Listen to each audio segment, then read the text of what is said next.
What's going on with it, Port Arthur? It's Super Dave coming at you again. Finally, after a long hiatus, on my second podcast. I promise I'm gonna try to make these more often. But life just been getting away. Work, wife, kids, everything. Everything comes first. So I try to make this whenever I can. But today there's gonna be a doozy. It should be a good one because we're gonna go ahead and fact check the propaganda news again. Y'all have heard me say it more than once on PA Politics on the Facebook group that the PA News is throwing out a lot of misinformation. So we want to do our job over here is to fact check everything and to bring it to the viewers and let you decide what's real and what's real and what's fake. Now, this past weekend, Mr. Rich Mackey, the publisher of the Port Arthur News, has put in an article in the editorials about his assessment of the council. He goes district by district, and then he goes on to the mayor. It's kind of strange for me to figure out how he supposedly had this much insight on, well, if you want to call it insight, I call it an opinion, on this only being here a limited amount of time. But let's go ahead and jump on into it. I'm going to go ahead and give you my assessment on it. First off, in District 1, Richard Mackey talks about endorsing Mike Mason. Mike Mason is a United PA supported candidate. If you don't remember, United PA is a political action committee. They pretty much support different candidates around here in order to push their certain agenda or to push some type of ideas that they want. Mackey endorses him over Raymond Scott. Hey, but we must remind citizens and also Mr. Mackey, which he hasn't been here for a while, that Mike Mason may be a part of the cronyism that we're trying to get away from. Let us remind you that the original complaints of corruption, Mike Mason and former council, let me rewind that for a minute. The original complaints of corruption with Mayor Prince, it was noted that Mike Mason and former council member Bob Williamson Wise went on the plane trip on the taxpayers' dime, went over to Washington D.C. if I'm not mistaken, paid for by the taxpayers, despite the city having the policy prohibiting. Let's go ahead and take a look at that. Mayor Prince took a trip with Mike Mason's wife and Bob Williams' wife. Now you have Rich Mackey endorsing Mike Mason. This is just pretty much a continuation of the cronyism that's going on in Port Arthur, in which we desperately need to break up. I mean, hell, there's an actual policy against it. See the citizens, you got to understand, the council, the mayor, all of them get so corrupt and they get so caught up in what they're doing that they forget that they have the citizens to serve. And you have to go by the certain rules and ordinances that's in place. I also have a video where Mr. Stephen Mosley exposes it out on council. Be staying tuned a little bit. I'll be giving you a way. You can go ahead and watch that. Now, go ahead on to District 2. District 2, you have Tiffany Hamilton. Also a United PA supported council member. Tiffany Hamilton, she pretty much doesn't, do too much. The main thing she does at council meetings is to do what's called a call of vote. That's basically a parliamentary procedure that stops discussion and calls to a particular vote on the issue at hand. She also was against the forensic audit despite the evidence before citizens initiated a petition to conduct a forensic audit. Basically, when she's in the council, you have a couple of people talking about a certain issue. Say, for instance, we want to have money to build another park. So you have two people talking about the issue. What Tiffany Hamilton to do, she'll go ahead and signal. They have a little light switch up there whenever they want to have a question or they want to say something. They'll go ahead and press that. Then the mayor calls them to go ahead and speak. What she's going to do, she's going to say she wants to call a vote. So the parliamentary procedure pretty much stops everything, stops the conversation and go to a vote. I mean, doesn't make any sense. She's a new council member, so it would behoove her to go ahead and let everybody speak and get all the information on particular issues as much as possible. I mean, if that was my first time on council, I'd be listening to everything and giving giving everybody an opportunity to speak. I mean, it just doesn't make no sense. She's pretty much looks like she's placed over there to kind of kill some topics before too much information is let loose. Go ahead and jump over to District 3. This is with Mr. Morris Albright. He's also a United PA supported candidate.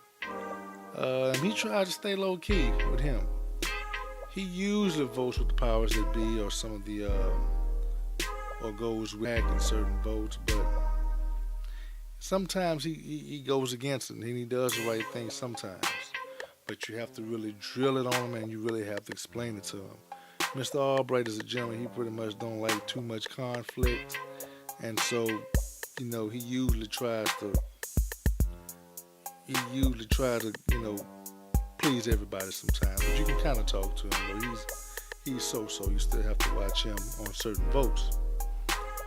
Now we're going to go ahead and go to District 4, Mr. Stephen Mosley.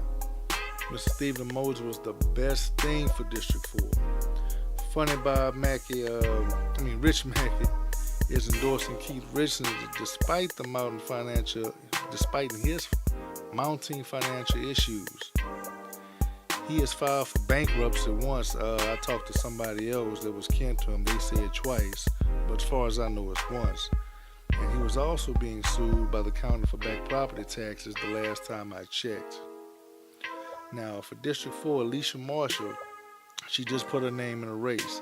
She is the best candidate out of the two. She goes to every council meeting. She also has a grasp of what needs to be done. She also is one of the people that was getting the signatures for the forensic audit petition. She has been a soldier from day one. Hey, when I tell you she's been on it, she's been on it. She's been on those crooks since day one. She's seen everything that was going on, and she just took an interest to it. Whenever we got around with the petition, she volunteered to help. Hey, we opened up with welcome arms, and she helped, and she got a lot of signatures out there. She was a greatly needed help to get this petition going so we can get the flower. Going over to District 5, Mr. Willie Bay Lewis. Let me tell you about something about Mr. Lewis. Mr. Lewis is like fine wines. He gets better with time. Mr. Lewis has a history of fighting for Port Arthur. Also back when he was with his comrade, Mr. Walter Moser. That's Stephen Moser's father. The best thing about Mr. Lewis, he is uncompromising, and he's exactly what PA needs, in my opinion. Someone that's uncompromising, willing to fight. Mr. Willie Bay Lewis, man, he is just the best thing for Port Arthur. It's sad that so many people don't know how valuable this man is to this city. I mean, if you go up to the council meeting, you will see that he's fighting for everything that the citizens need, and you can talk to him. If it's something that the majority of the citizens don't want, sometimes he'll go against the vote for it. You just have to go to the council meetings and also to appreciate the kind of guy, the kind of council member that Mr. Willie Bay Lewis is. Now, to know that he only won by 5 votes just to show how uninformed voters truly are. Mr. Lewis outclasses Mr. Richard by a huge margin and should have not been anywhere near Mr. Lewis. I mean, it's crazy to think that Keith Richards, pretty much a newcomer, a pastor, got only 5 votes close to Mr. Lewis without the citizens knowing anything about him. Going over to District 6, Mr. Osmond Swati, he's also a United PA supported council member. Stays low key, he votes with the powers that be. He was against the forensic audit initially. He tries to take a low profile. He hasn't went against the grain too much just yet, but he voted for some issues that I think he should have went towards the citizens, or maybe should have taken a look at a little bit longer. Now we come to District 7, to Miss Charlotte Moses. She's also a Unite PA supported council member. And she's also kind of like Mike Mason, in my opinion, is the type of people who we need to get away from with the city. Hey, she was elected despite having mismanaged close to $500,000 and having a poor employee evaluations by the human resource legend Mr. Harvey Robinson during her 19 years at the city of Port Arthur. One positive note, she was on the EDC board. Now, and also for some of you people that voted for her and think that you're going to get streets done, she already said on 12 News with Angel Saying One that her focus was to focus on downtown. So if that's what you want or not, you'll see how it comes out later. District 8, we're going into Miss Katrina Frank, another United PA supported council member, employee of Community Bank, who has financed the Edison Square project. Oh yeah, she works at the bank that financed the Edison Square project. She really doesn't say or do too much on the council. She pretty much just sits up there and just votes. The last thing I remember her talking about is an issue that she brought up and agreed upon procedure audit, which was brought up to fight the more detailed forensic audit that the citizens demanded. Other than that, she's been mute on council. I mean, pretty much the puppet, so to speak. Citizens, you really have to look at the people that you're voting up there, because hey, you got to make sure these council members are accountable to you, because they're making decisions with your tax dollars, and they're not, and a lot of them are not fighting for you. You have to understand and watch out who the council members that are actually fighting for you. Now we go ahead to the mayor's race. Out of the 3 candidates currently running, Harold Doucette is the best choice by far. He is the only one with a comprehensive infrastructural plan and has experience on city government. You have Derek Freeman. Derek Freeman has lied on camera, stating that he led efforts in negotiating industrial contracts when in fact a law firm that had experience in industrial contracts were responsible for everything. Rumor has it that he may have bigger problems when it comes to forensic audit. Now, just between me and you, everybody, hey, people has been saying that Derek Freeman may be indicted. I don't know how true that is. Well, I know he did violate some travel policy issues, but he might get indicted. Then you have Ms. Milo, with no city government experience and might be running purely off the strength that she has support because she's a pastor. That's just what I've noticed. Like Keith Richards and Milo, they just come jumping city government without actually putting the time in, coming to the council meetings, doing the work, seeing what's actually going on with the city, and just jumping into it. Now, I would have wished Miss Milo would have went towards the campaign for a council seat first versus jumping in for the mayor. But hey, this America, you can do whatever you want. Now, last, you have Rich Mackey talking about Thomas Kinlaw. Now, I personally had a conversation with him, asking him what he's going to do. He's going to do what the people wanted, to change the names of the 2 Confederate schools, the 2 schools that were named after Confederate soldiers. He lied to me and said nobody said anything about it to him. Now, remind you this came after the Channel News did a story on it where the PISD superintendent, Mr. Portery, said he was flooded with calls. Flooded. If he's not willing to change the schools that's named after Confederate soldiers, that the citizens want, how can he make any meaningful change in the city? He maybe as a new face, according to Mackey, but he's still a part of the same system that keeps the status quo. I mean, what you got to understand, the PAC, they have these certain candidates they like to kind of recirculate in the political arena. Now, you have to get this, is everybody is happy about a certain politician. If you see this one politician keep getting awards, everywhere you go, we get an award. They're doing this in the community, doing that. They seem to be doing everything in the community and getting all these kind of awards, or this unnaturally popular. You just have to take a step back and take a look at that. What the United PA PAC do, they like to get pastors, and they like to get a lot of popular individuals, some motorcycle club people, just whoever. They'll get a whole bunch of people that they figure out have a good following or a good page that is popular, and try to use that for any votes. Try to use that to get them in politics. So because they believe that's easier when they already have a good following. They don't really get people that they have to work with. And I think that's the best way you should do it. You should go door to door, try to do a grassroots campaign, and try to go and meet people, not already know people, just want to jump in just because.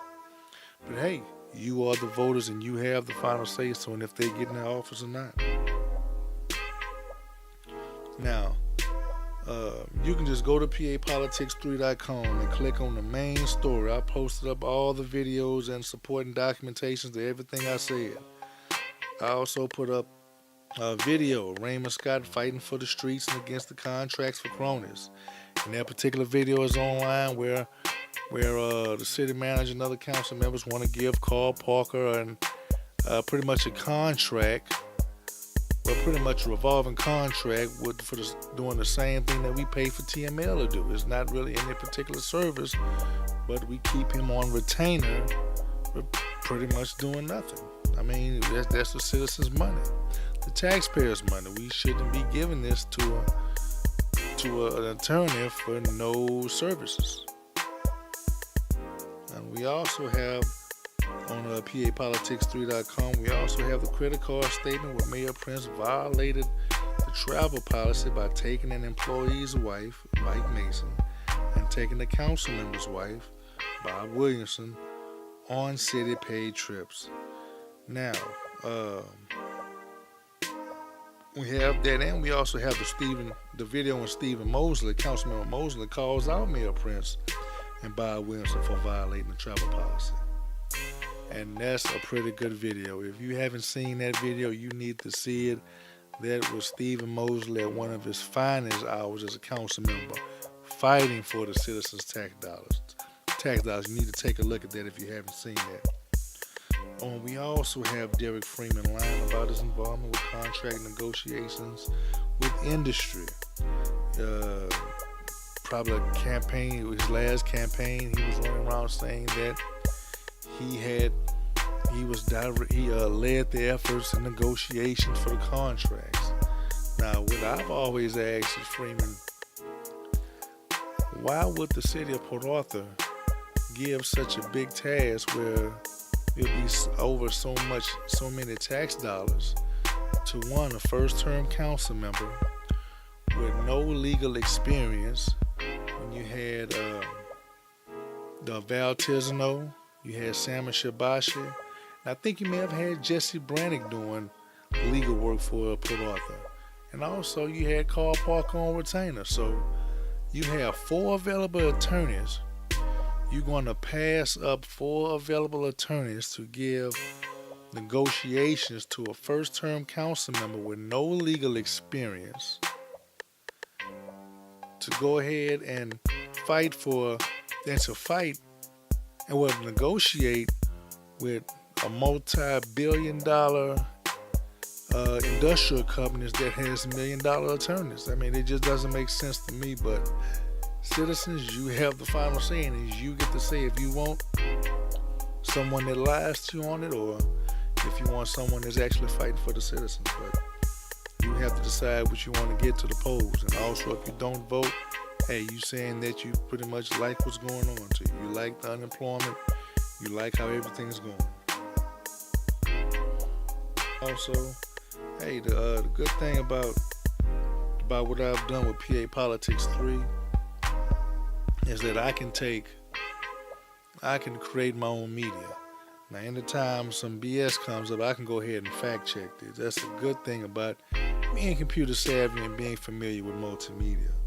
So, if you want to know what's going on in Port Arthur, and if you just want to fact check anything, hey, go to www.papolitics3.com, and also go to the Facebook group. That's pretty much where the day-to-day stuff happens in the Facebook group.